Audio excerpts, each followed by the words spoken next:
Yo, what up? It's your boy Julio Palma, aka Gela Palma, Gela Gelato, Fetty Asiago, which means cheese, okay? Snick Daddy Frisky Palms, Snickle Fritz, one of none, master of none, the best to never do it. That's me. Yes, sir. So this past week, you already know, your boy had a great week as usual. Why is it as usual? Because that's just how I choose to live my life. Good, bad, great week. I lived and I tried the best I could. I put in the most effort I could to achieve my goals. Boom! One of the super dope things that highlights of my week was I got a tonal. I got a tonal home gym, home assistant, home trainer shit. Super dope. Because with the machine, I'm now able to tackle my fitness goal for the year. I also got a treadmill too. My team en route is doing a 5K later in April, and I told them they've been started training. I told them I'm gonna be the pacemaker for y'all. It's in mass, so I won't be able to be there physically, but I will give them my time for the 5K, and it's up to them to beat it. I'll make sure that, it's an arduous task to even be within 5 minutes of it. And this comes from somebody that his whole life said, I hate running. And the reality is, I do hate running. Running is fucking boring. But it look cool as fuck when you fast. And on top of that, this past week, my brother, he had a gender reveal party. Now, he already revealed the gender to me. And in fact, it was originally supposed to be a surprise, but the nurse done goofed and she blurted it out when she walked in. Must have been hella excited.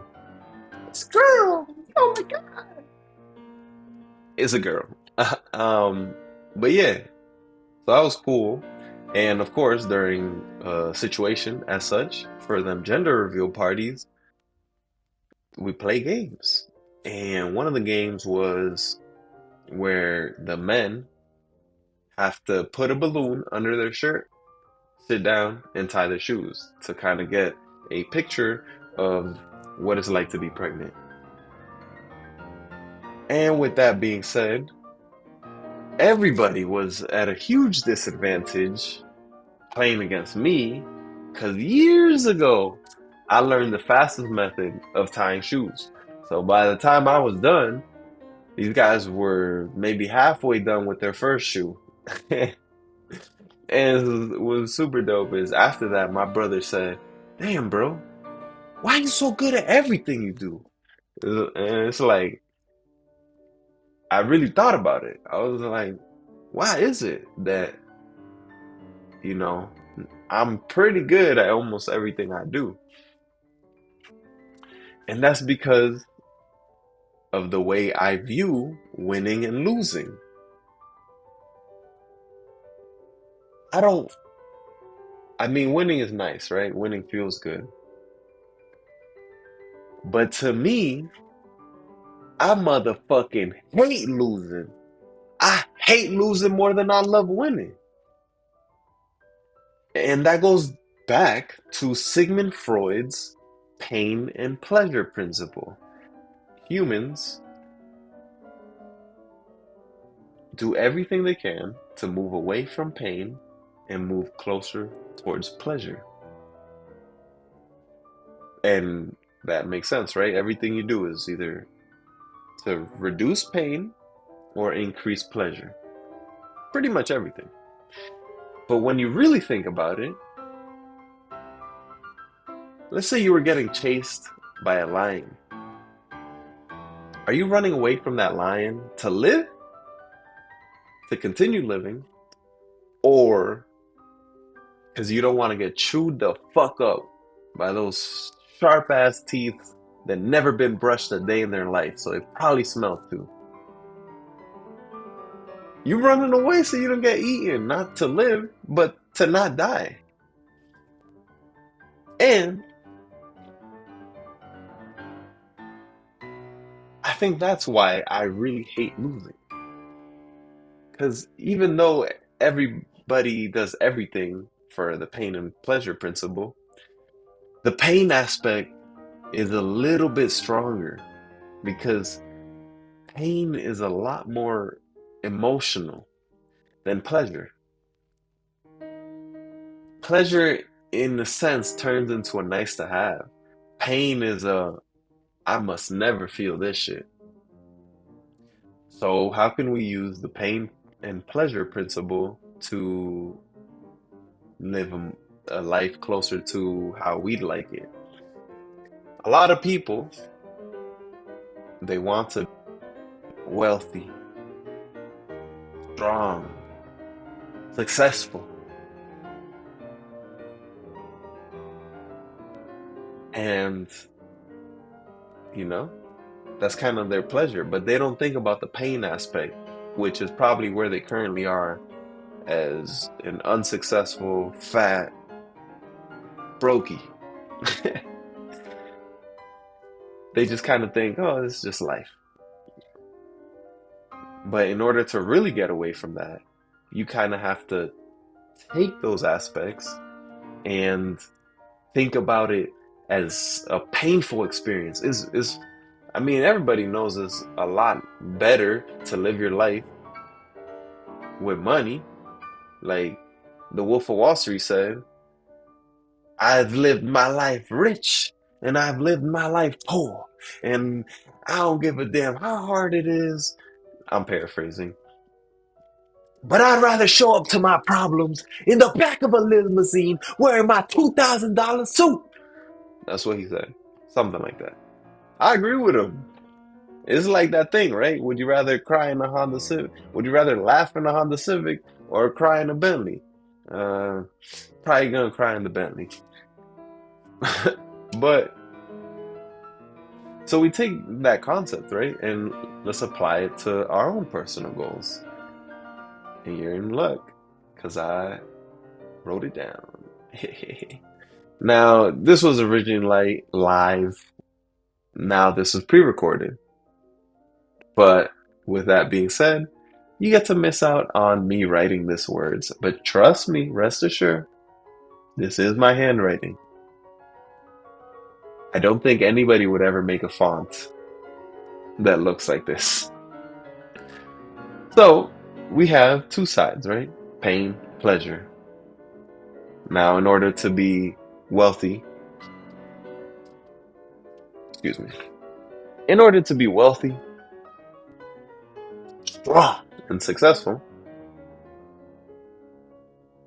I associated the pain of making less than $250,000 a year. Think about that as painful. Now, you might be okay with making 50, 60, 100K, and you're probably okay with it because you're like, oh, I'm doing better than I was, or oh, this shit probably influences it, a lot of it, because this gives you access to a lot more things than you might not even consider. This has, you have more entertainment in this than a king in the motherfucking Middle Ages had in his den. So you're distracted. Whatever. But me, I associate making less than $250,000 a year as a painful endeavor. I associate not working out as painful. Even though working out is technically hard and your muscles are fatigued, and that is actually painful. But I think of not working out as more painful because, in turn, I'm not going to be a stronger person, physically or mentally. And also, not grooming. That's a new pain in my life because I want to be a sexy motherfucker. So my wife You know, you know what I'm saying. You gotta keep your wife on your toes. And so, with that being the pain, the pleasure then turns into the nice whip, the nice crib, being strong, being sexy. And as I use this concept, right, because I see pain as something that is much stronger than pleasure, I'm gonna constantly think about me not reaching these goals. And so let's work backwards. Person is needed to reach these goals, at least in my mind. That person needs to be focused, disciplined, and organized. Focused, meaning that person limits distractions and concentrates on goals. Discipline, meaning that person does what they're supposed to do when they're supposed to do it, whether they feel like it or not. And that person is organized. They keep track of their time, they keep track of their spending, they keep track of their income, they keep track of their progress that they make on their goals. And so, how do I apply this to my life? Well, I limit my distractions by putting a 10-minute timer on social media apps. And it was an hour, but then I found it easy to fall into that hour. But when I brought it down to 10, I noticed something. I didn't like seeing the notification come up when the hour was up. So now when I knowing that it's only 10 minutes, I don't even reach the 10 minutes. When I had it an hour, I reached it a few times, multiple times. Now that I have it under 10 minutes, I'm in and out of the app. Like I open it, oh, okay, I check, on certain people I actually talk to and care about. Maybe I'll watch their story. Maybe I'll see, some new news or some shit. Maybe I'll get inspired by Shea Gildis's dope ass fits and fucking captions. But then I'm out real quick. I'm not looking at cats farting in fucking dogs' faces or other shit like that. And that in turn allows me to concentrate on my goals. I'm spending less time distracted, less time wasting that dopamine, and instead using that dopamine on my goals, which in turn is fucking me up because now it's 10:30 and I'm still working when I said I was gonna get off at 10. It's just because my work just induces so much goddamn dopamine in my body that already, like, let's say with the use of social media, my dopamine threshold is this high because that's all social media really is just a fucking dopamine spike after dopamine spike. Well, now my threshold is this high, is lower. So when I'm achieving these tasks that I say, yeah, I'm just constantly going over my threshold and I'm still feeling so goddamn good all the time. So now I need to employ my discipline to get off of work. You motherfuckers can't wait to leave work. I'm over here needing to be disciplined to stop working to go to bed. So,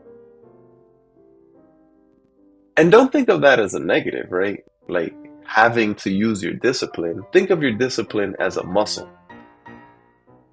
In order to strengthen that muscle, you need to use it.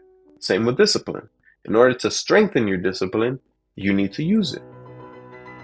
So, all of these are essentially the same as muscles. The more you focus, the stronger you'll get at focusing. The more you discipline, the stronger you get at discipline. The more you organize, the stronger you get at being organized. And I'm using my organization skills to essentially keep track of my time, keep track of what I'm supposed to do, when I'm supposed to do it, keep track of my expenses, my income. So, in that sense, now I'm also reducing the amount of time I take to know what I'm supposed to do. I'm also using less brain RAM, and I'm able to employ that RAM towards my goals, towards my activities. The same with keeping track of my expenses. I'm able to know what my bills are, when they're due, and how I can motherfucking pay that shit.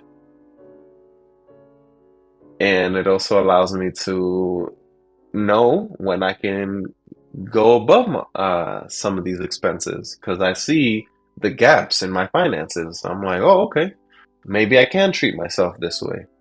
Maybe I can go out there and buy a tonal.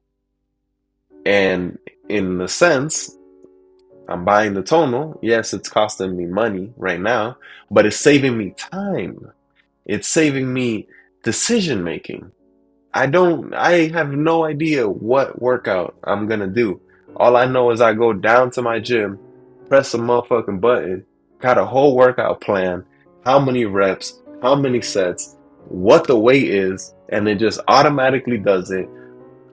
I'm done working out in 40 to 50 minutes. Haven't made a single decision other than to show up downstairs. And then I'm done. So in this 50-minute workout, no commute, no waiting for nobody. I'm saving myself a long ass time. You take that same workout. Let's say somebody got you through it. You go to a gym, you're gonna spend time changing the weights. You're gonna spend time waiting for people. You're gonna spend time going there, and of course, coming back. So that's kind of how I like to think of what I spend my money on. That's one of, at least for money spending, I don't, I find the greatest value in spending money to save time. A lot of people inversely enjoy spending money to, hold up, the wife is on. Inversely, they like to spend money to spike the dopamine, which is crazy. Because then you're spiking the dopamine and you're not gonna have that same dopamine, that same energy to go after your goals. So you know, filter.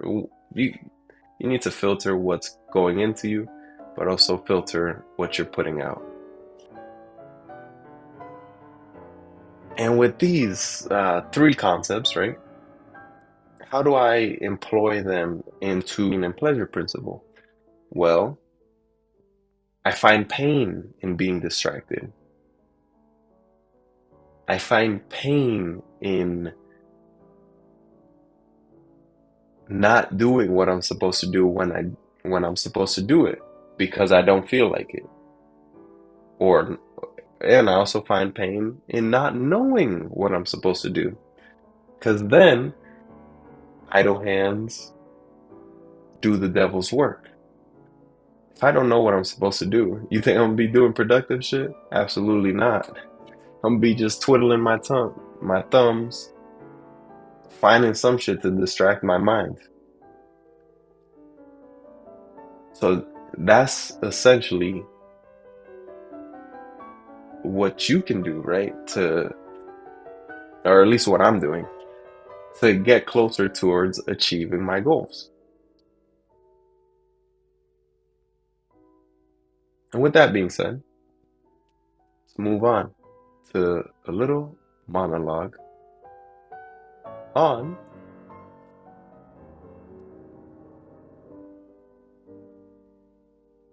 how I'm so much better. Nah, just kidding.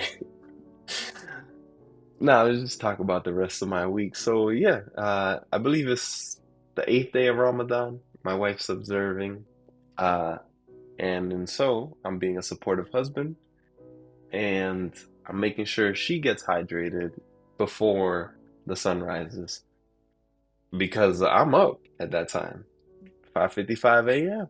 The sun rises at like 6:30, man. I'm up before the sun. So that in turn gives me a little extra motivation because that is one of the things I find joy and pleasure in is being supportive.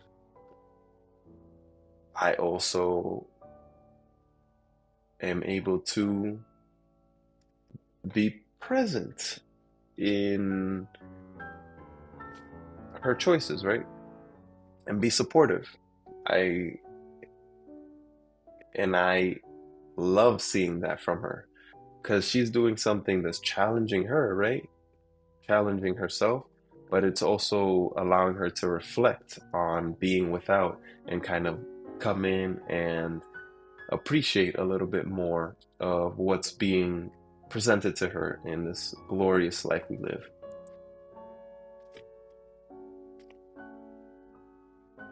And shout out to everybody, right? This partaking in Ramadan, sacrificing, and hopefully throughout this whole period, you're also becoming enlightened and enlightening yourself.